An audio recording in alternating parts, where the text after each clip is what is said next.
In the dusty, sun-baked plains of ancient Syria, where the mighty Orontes River snakes its way through a landscape of golden grass and scattered stones, history was about to be written in blood and ambition. The air was thick with tension, the ground trembling beneath the feet of thousands of men and horses. This was a place where empires collided, where the fate of nations would be decided not in quiet council chambers, but in the thunder and chaos of battle. The Orontes, a lifeline for the people of this land, would soon bear witness to a conflict that would echo through the ages.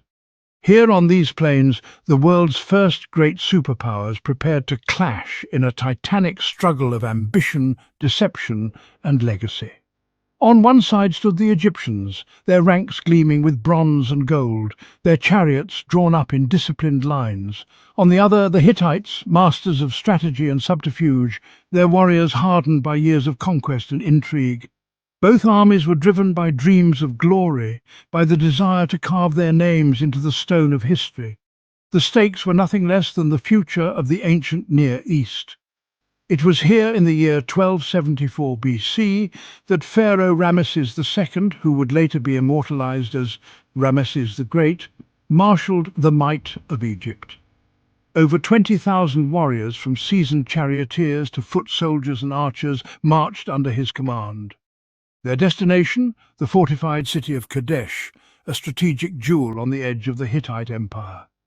Ramesses, young and ambitious, sought not only to reclaim lost territory but to secure his legacy as a living god among men. The Egyptian army, resplendent in their regalia, moved with purpose and discipline, their banners snapping in the wind, their hearts steeled for the coming storm. But this was not merely a fight for land or riches. The Battle of Kadesh was a contest for dominance between two mighty empires, a struggle for supremacy that would shape the destiny of the region for generations. It was a propaganda war before the term even existed, as both sides sought to control the narrative, to claim victory not just on the battlefield but in the annals of history. And above all, it was the largest chariot battle ever recorded, a swirling, thundering maelstrom of speed, skill and raw power, where thousands of chariots crashed together in a spectacle unlike anything the world had ever seen. Welcome to the story of the Battle of Kadesh, a tale of courage and cunning, of kings and commoners, of triumph and tragedy. This is the moment when the fate of empires hung in the balance, when the clash of arms on the Orontes would echo across centuries. Join us as we journey back to a time of heroes and legends and witness the Battle of Kadesh as you've never seen it before.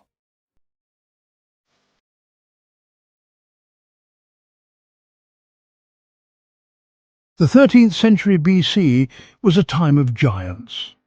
Across the ancient world, two mighty civilizations stood at the height of their power, their ambitions stretching far beyond their borders. This was an era when the fate of entire regions could be decided by the will of a single pharaoh or king, and the destinies of nations were shaped by the clash of empires. The world was changing, and at its heart, two superpowers were about to collide. On one side stood Egypt, a land of extraordinary wealth and ancient tradition. The Nile, lifeblood of the kingdom, nourished fields and cities alike, while the pharaohs ruled with divine authority. Egypt's riches flowed from the gold mines of Nubia, and its influence stretched along trade routes that wound through Canaan and beyond. Temples rose in Memphis and Thebes, their columns and statues testaments to the power and piety of the Egyptian rulers.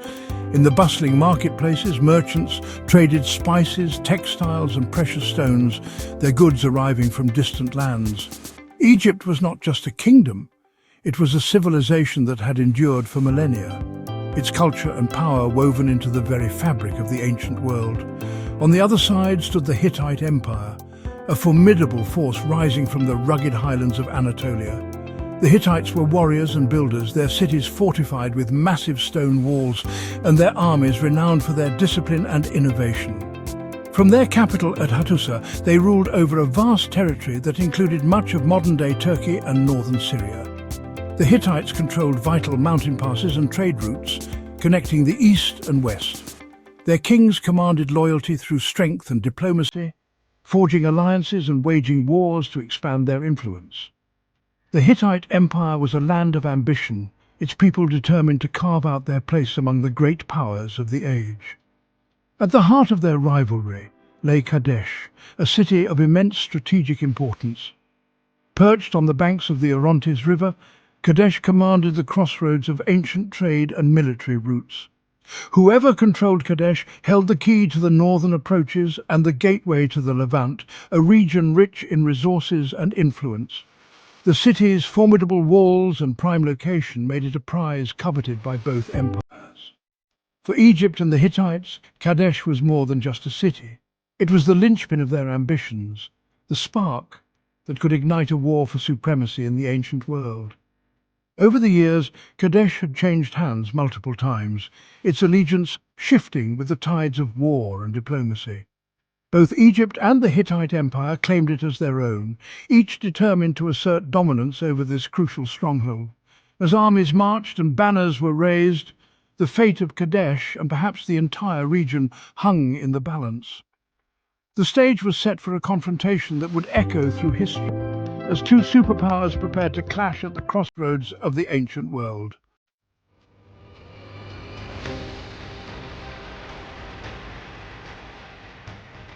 At just 25 years old, Ramesses II had become pharaoh. Tall, charismatic and ambitious, he was determined to secure his borders, prove himself in battle and honestly immortalize his name in stone. In year 5 of his reign, intelligence arrived. Kadesh had fallen under Hittite control once again. Ramesses saw his chance, a grand military campaign to reclaim it, cement his rule and declare Egypt's supremacy.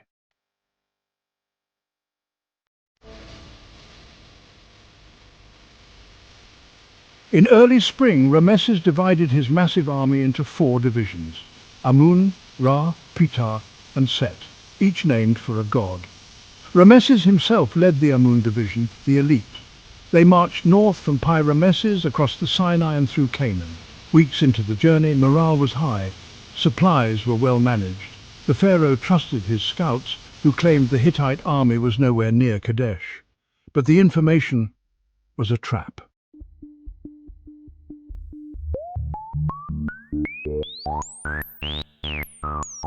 The scouts Ramesses trusted were actually Hittite agents, sent by King Muwatalli II. The real Hittite army, 40,000 strong, was already hidden behind Kadesh, waiting. When Ramesses captured and interrogated the spies, the truth shattered Egyptian confidence. The Amun division had arrived near Kadesh, alone. The other 3 divisions, still miles away, and the Hittites were ready to strike.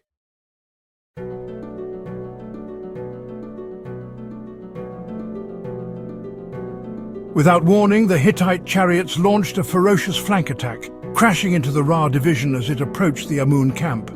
The Egyptian lines buckled, soldiers scattered, panic spread. The Hittite shock troops swarmed into the Egyptian camp, looting it as they went. Ramesses was now isolated, his camp overrun, his men overwhelmed, and his back to the river.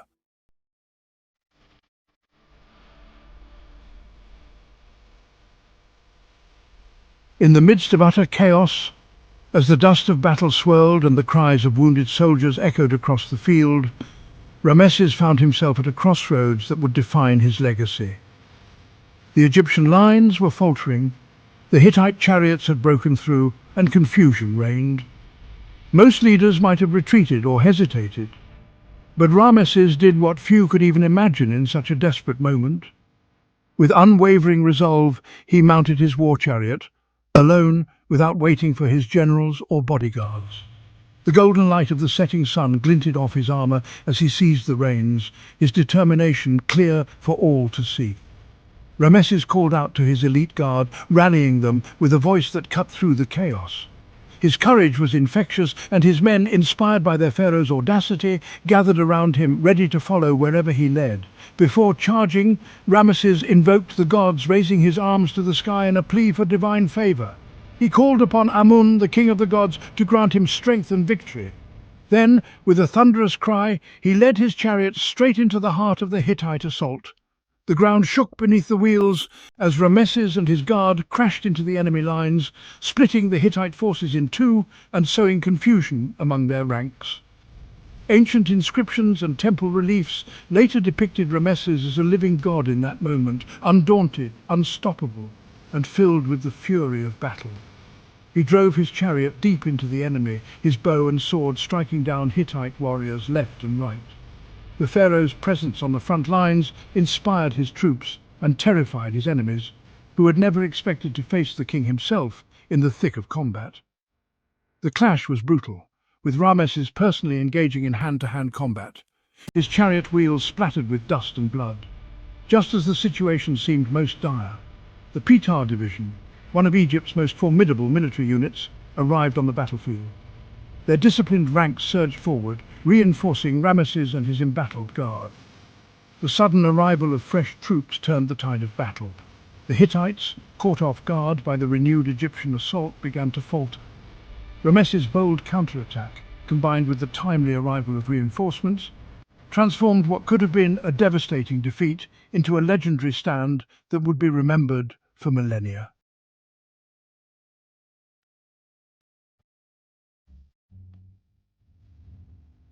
The surviving Hittite forces withdrew toward the river, and, well, many drowned as they attempted to flee across.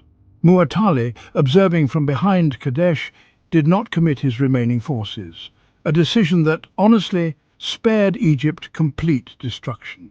Though Kadesh remained in Hittite hands, the Egyptian army had survived annihilation. Ramesses had transformed near defeat into a legendary act of leadership.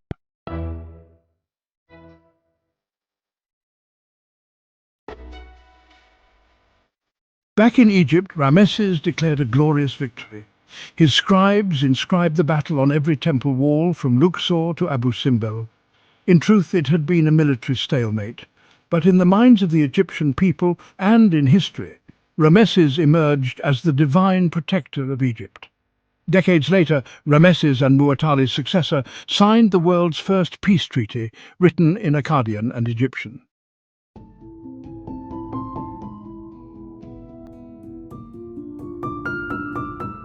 The Battle of Kadesh was a turning point, not just in war, but in how leaders shaped history. Thousands lay dead. The region remained contested for generations, yet it set the stage for diplomacy, for chariot warfare innovation, and for the rise of Ramesses as Egypt's most remembered king.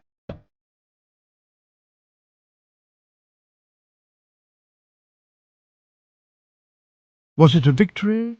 A draw? A disaster avoided? The Battle of Kadesh remains a mystery of perspective.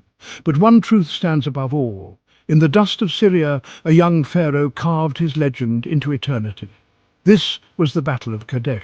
If you enjoyed this deep dive into ancient warfare, make sure to like, subscribe, and tell us what battle you want us to cover next. Until next time, stay curious.